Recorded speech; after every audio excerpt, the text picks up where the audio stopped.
네, 경제현장 오늘 이슈 체크로 이어갑니다. 지난 30일 윤석열 대통령이 국무회의에서 은행들의 과점 체제에서 생기는 막대한 이자 수익을 비판한 듯한 발언을 했습니다.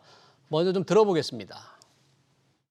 죽도록 일해서 번 돈을 고스란히 대출 원리금 상환에 갖다 바치는 현실에 마치 은행의 종노릇을 하는 것 같다며 깊은 한숨을 쉬셨습니다. 네, 고금리로 어려운 소상공인들이 빚 갚느라 은행의 종노릇을 하는 것 같다. 종노릇을 하는 것 같다. 현장 민심을 전하는 형식을 빌렸는데요. 발언 이후에 주요 금융지주회사들의 주가가 일제히 하락했습니다. 정부의 은행 때리기가 본격화될 거라는 예상 때문인데요. 소상공인들의 은행 종노릇 발언 파장 자세히 한번 짚어보겠습니다. 유혜미 한양대 금융경제학과 교수 나오셨습니다. 교수님 어서 오세요. 네. 자, 소상공인들이 대출 원리금 갚느라 은행에 종노릇을 하고 있는 것 같다. 소상공인들을 얘기를 듣고 전하는 얘기인데 교수님 이 말씀 듣고 어떤 생각이 좀 드셨습니까? 어떻게? 첫 번째로는 이제 소상공인들이 많이 힘들구나 하는 생각을 했고요. 그거는 우리 주변에서도 많이 볼 수가 있습니다. 식당 같은 경우에도 손님이 없는 경우가 요즘은 많으니까요.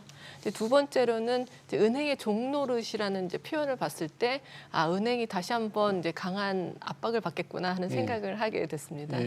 소상공인들이 뭐 대출 원리금 갚는 이자도 올라갔고 뭐 경제도 어렵고 소비도 좀 줄어드니까 힘들고 있는데 어느 정도 지금 소상공인들이 겪는 어려움을 어떻게 표현할 수 있을까요? 어느 정도입니까 지금? 예, 일단 뭐 소상공인들 혹은 자영업자들이 보유하고 있는 대출액이 어느 정도인지를 한번 살펴보면요. 한국은행에 따르면 전체 금융기관에서 자영업자들이 이제 가지고 있는 대출 잔액이 1,043조입니다. 지난 2분기예요. 그러니까 1,043조니까 이게 이제 역대 최대 규모거든요. 사상 최대로 이제 대출액을 많이 가지고 있는 데다가 이 중에서도 이제 다중채무자의 비율이 상당히 높습니다. 다중채무자라는 것은 세 곳 이상에서 대출을 받은 경우인데요. 이 다중채무자가 전체 자영업자 중에서 70%가 넘습니다. 그러니까 상당히 어려움에 처한 자영업자들이 많다는 얘기고요. 네, 이곳저곳에서 돈을 빌리지 않으면 영업을 이어갈 수가 없었다 그런 얘기네요. 그렇습니다. 그런데 이제 최근에 더 어려움이 가중되는 것은 바로 이제 금리가 올라가기 때문인데요. 지난해 이제 7월부터 9월까지랑 이제 올해 7월부터 9월까지 금리를 한번 비교를 해보면요. 시중 5대 은행의 경우 이 자영업자에 대한 대출을 우리가 흔히 개인 사업자 대출이라고 하는데요. 담보가 있는 경우랑 없는 경우에 이제 금리가 좀 차이가 있긴 하지만 1년 전과 대비해서 이 대출 금리의 하단이 1%포인트 이상 올랐습니다. 그러니까 이렇게 많은 대출 잔액에 1%포인트 금리가 오른 것만 곱해도 어마어마한 양의 이제 이자 상환 부담액이 늘어났다고 볼 수가 있을 텐데요. 그 여파로 사실은 이제 그 자영업자들의 연체율도 2014년 3분기 이후에 거의 한 9년 만에 최고치를 지금 찍고 있습니다. 1.15%거든요. 연체율도요. 그러니까 얼마나 이제 이자 상환 부담이 크게 다가오고 있는지를 알 수가 있습니다. 그렇군요. 금리가 올라가서 연체율까지 오르고 다중채무자도 많고 중소소상공인들의 좀 어려움을 겪고 있는데 그래도 그러니까 이제 종노릇을 하는 것 같다. 원금 갚고 이자 갚느라 종노릇을 하는 것 같다는 그 표현 자체만 딱 보면 조금 은행분들이 듣기에는 좀 섬뜩할 것도 같아요. 소상공인들은 그렇게 느낄 수도 있겠지만 말씀하신 대로 이제 은행에 대한 뭔가 조치가 좀 나올 것 같다. 이런 예상들이 지금 있는 거죠. 어떻게? 예, 그렇습니다. 이제 자영업자들의 부담을 아주 이제 실질적으로 체감하실 수 있게 숫자로 보여드리면 다중채무자 같은 경우에 1인당 평균적으로 4억 2천만 원 정도의 채무가 있거든요. 그러니까 이것에 한 5% 정도의 이자만 적용을 한다고 하더라도 한 달에 내야 하는 이자 비용만 한 거의 200만 원에 육박하는 수준이거든요. 그러니까 그 영업이 굉장히 잘 되지 않는 한 요걸 감당하기가 상당히 어려운 수준일 텐데요. 그러니까 이만큼의 이자, 거기에 원금까지 상환을 하게 된다면 그야말로 은행에 모든 것을 벌어서 갖다 바치는 듯한 심정일 수가 있겠죠. 그런데 아무튼 이런 상황이 되니까 은행이 뭔가 이렇게 잘못을 하고 있는 듯한 그런 이제 느낌이 들게 만드는 발언이 종노릇이라는 표현이 아닐까 싶은데요. 이 은행은 사실은 뭐 기준금리가 올라가니까 따라서 시장 금리가 올라가고 그에 따라서 대출 금리를 올린 것뿐이지 그 은행이 그냥 자의적으로 금리를 올린 것은 아니지 않습니까? 그러니까 온전하게 이 모든 것이 은행의 탓이라고 돌리기엔 은행으로서도 좀 억울한 부분이 있겠죠. 은행으로서는 좀 억울하게 생각할 수 있지만 소상공인들이 느끼는 감정, 겪는 고통은 거의 종들의 고통에 비유할 만하다. 그만큼 심각하다는 걸 이제 대통령께서 전하신 건데 사실 정부나 금융감독원이 왜 소상공인들 코로나 때 빚도 조금 깎아주고 이자 갚는 것도 늦춰주고 여러 가지 탕감해주고 많이 했죠. 사실 어떻습니까? 예, 그렇습니다. 이 코로나 기간 중간에 지원금도 많이 나눠줬을 뿐만이 아니라 그 코로나 기간 중간에 생긴 대출금에 대해서 그 만기를 좀 연장해 주거나 아니면 이자와 원금 상환을 유예해 주는 조치를 취했었습니다. 그래서 이게 벌써 6개월씩 해서 한 5차례 정도 연장을 해서 최근까지 이어져 왔었는데요. 근데 최근 9월 달에 이 원금과 이자 상환을 유예해 주는 조치는 만료가 됐고요. 그런데 만기를 연장해 주는 조치는 2025년 9월까지는 자동으로 연장되게 돼 있습니다. 하지만 원금과 이자를 어느 정도는 이제 상환을 해야 되는 그런 상황이 도래를 한 거죠. 근데 정부로서도 갑자기 원금과 이자를 상환하는 걸 유예하다가 갚아야 된다면 자영업자들의 도산 위기가 발생할 수가 있기 때문에 좀 연착륙을 유도하기 위해서 금융회사와 이게 대출을 해주고 있는 금융기관과 협의를 할 경우에 상환 계획서를 제출해서 조금 이제 이자와 원금의 상환 부담을 좀 긴 기간에 거쳐서 이렇게 나눠서 부담할 수 있도록 하는 그런 조치들을 통해서 지원을 하고 있기는 합니다. 하지만 이제 아예 갚지 않다가 이제부터는 갚아 나가야 하는 상황이기 때문에 자영업자들로서는 굉장히 큰 부담이 아닐 수 없습니다. 경기라도 좀 회복이 되고 있다고 하면 영업 매출 좀 올리면서 이걸 통해서 갚아 나갈 수도 있을 텐데 경기도 이제 침체가 지속되고 있기 때문에 자영업자들로서는 굉장히 어려운 상황이 지속되고 있다고 볼 수가 있겠습니다. 만기는 연장을 해줬지만 그동안에는 아예 원리금을 갚지 않게 봐줬는데 이제 9월부터는 어느 정도는 갚아야 되니까 벌어서 갚아야 되는 거잖아요. 벌지 못하면 경기가 안 좋아서 소비를 안 해서 벌지 못하면 못 갚으니까 지금 그런 고통을 겪고 있다. 그러면 지원을 좀 더 뭐 해야 되나 어떤 그런 조치가 필요할까요? 일단은 뭐 상환 유예가 완전히 끝나는 것은 아니고 금융기관과 협의해서 어느 정도는 지원을 받을 수 있긴 한데요. 이런 지원 조치를 언제까지 연장만 할 수는 없는 노릇이죠. 왜냐하면 코로나라는 특수한 상황은 그러면 모든 국민이 겪은 상황인데다가 특별히 이제 서비스업이나 이제 대면 서비스 업종에 그 충격이 몰려왔었기 때문에 이런 이제 지원이 좀 타당하다고 볼 수가 있겠지만 이제는 이제 일반적인 경기 변동의 상황인데 언제까지 이런 지원을 계속한다고 해서 이런 사업체들의 영업이 개선될 거라고 무작정 기다리거나 보장할 수는 없기 때문에 이제는 그런 조치들을 이제 점진적으로 줄여나가야 할 때라고 보고요.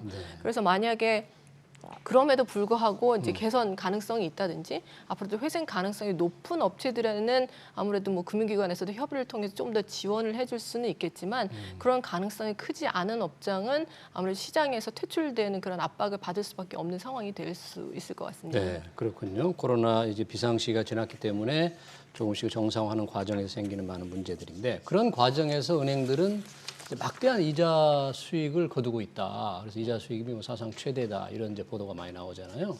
그러다 보니까 이자 수익을 너무 많이 거두니까 이거를 조금 뭐 초과 수익이다. 그래서 세금으로 물려야 된다. 뭐 이런 횡재세 얘기까지 나온다는데 횡재세라는 건 뭘 의미하는 거 어떻게 하겠다는 걸까요? 이거는. 예, 횡재세라는 말은 그 자체로 횡재를 입었으니까 네. 거기에 대해서 세금을 부과하겠다라는 의미인데요. 이 횡재라는 게 이제 은행 지금 업종에서 굉장한 초과 수익을 누리고 있다는 데서 이제 출발을 하고 있습니다. 예. 지금 시중은행 같은 경우는 올해 3분기까지 누적된 그 이자 이익이요 30조가 넘습니다. 30조가 예. 이자 수익만. 네, 그런데 지난해 같은 기간에는 28조 원이 조금 넘는 수준이었거든요. 그러니까 이 작년에도 사상 최대의 이자 이익을 얻었다고 했는데 올해도 계속해서 그런 사상 최대 이익이 계속되고 있는 거죠.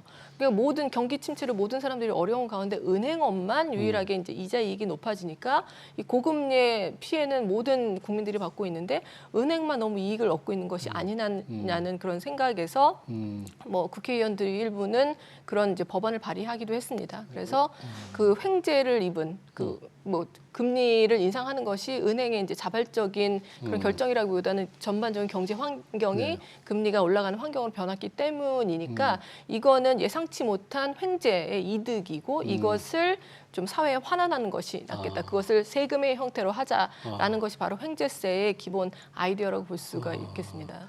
은행이 열심히 일해서 번 돈이 아니라 고금리 상황에서 손쉽게 벌어들인 이익이니까 조금 뭐 걷어가겠다. 그 법안이 이미 의원들이 일부 지금 제출돼 있는 거죠? 예, 그렇습니다. 그 두 명의 의원이 이제 제출한 법안이 있는데요. 예. 용혜원 의원과 단 한 명의 이제 의원 두 개의 법안이 발의가 됐는데 그 세부 내용은 조금 다르지만 초과 수익이라고 할 수 있는 그러니까 그 전에 뭐 지난 과거 5년간의 수익에 비해서 이익이 지나치게 많이 난 부분에 대해서 일부를 사회에 환원한다든지 아니면 일정 그 수준의 세율을 부과해서 세수로 환수하겠다는 그런 의미로 이제 횡재세 관련된 이제 법안이 발의되어 있는 상태입니다.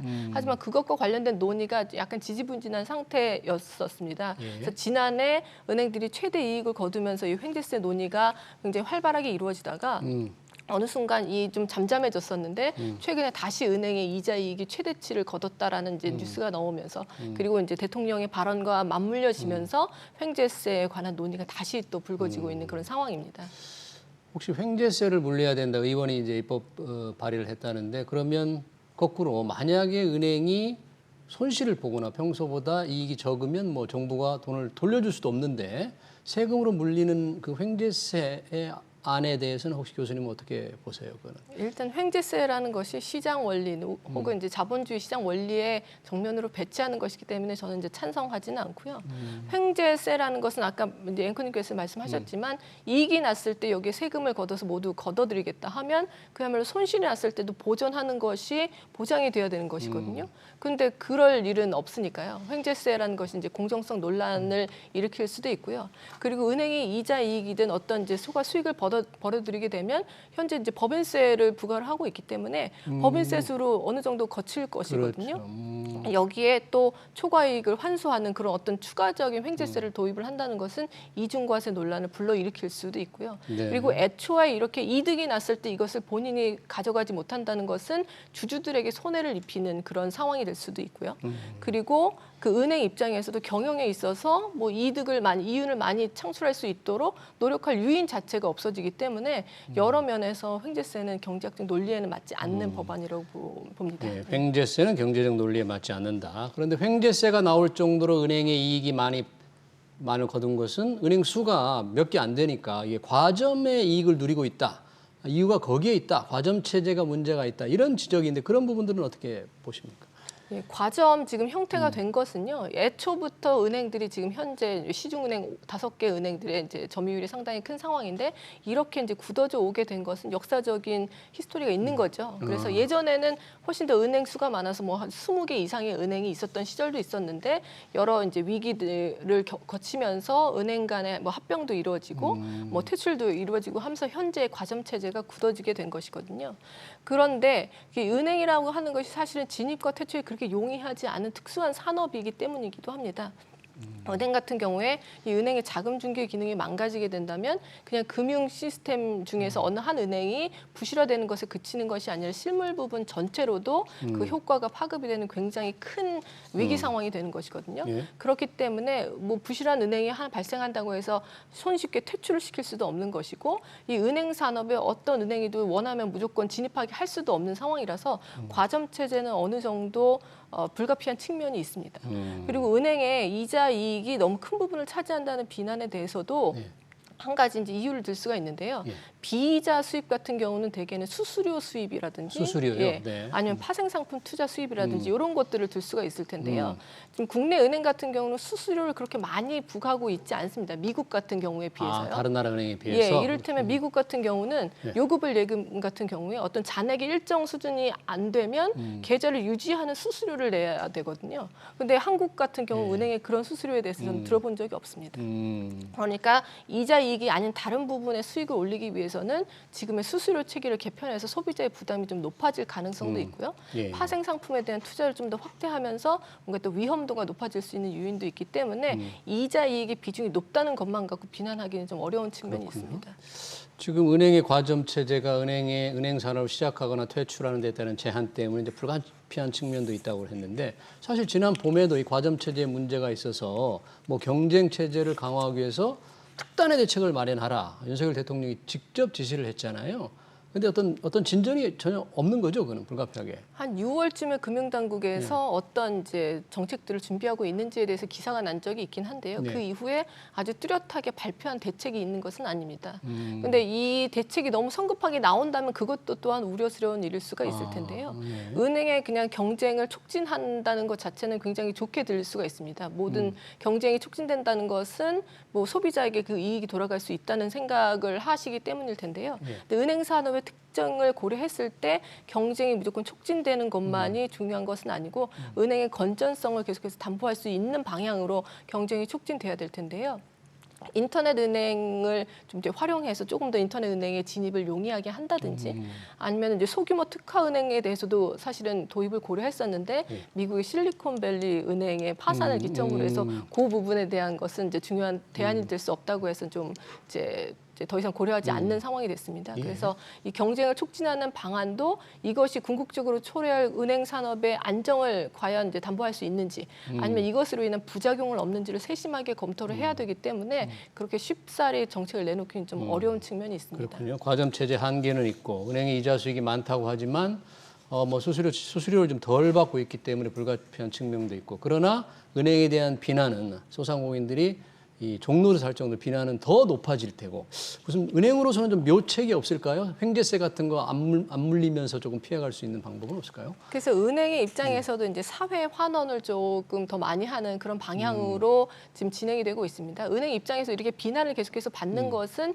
장기적으로 소비자와의 이제 관계가 이제 틀어질 수도 있기 때문에 장기적인 영업 환경에는 그렇게 좋은 상황은 아닙니다. 따라서 이렇게 국민적으로 모든 사람들이 어려움을 겪고 있을 때는 어려운 계층을 위해서 좀 이제 기부를 한다든지 아니면 사회를 환원하는 그런 금액을 좀 늘린다든지 하는 방식으로 그 은행의 이제 이미지를 제고하고 그다음에 뭐 장기적인 그 소비자와의 관계를 개선하는 그런 방향으로 좀 대응을 해야 될 필요는 있을 것 같습니다. 네. 은행이 어떤 모습으로 이미지를 바꿔나갈지 한번 지켜보겠습니다. 소상공인들이 은행에 종노릇을 하고 있다는 윤석열 대통령 발언의 파장 잘 들었습니다. 지금까지 유혜미 한양대 금융경제학과 교수였습니다. 교수님 고맙습니다.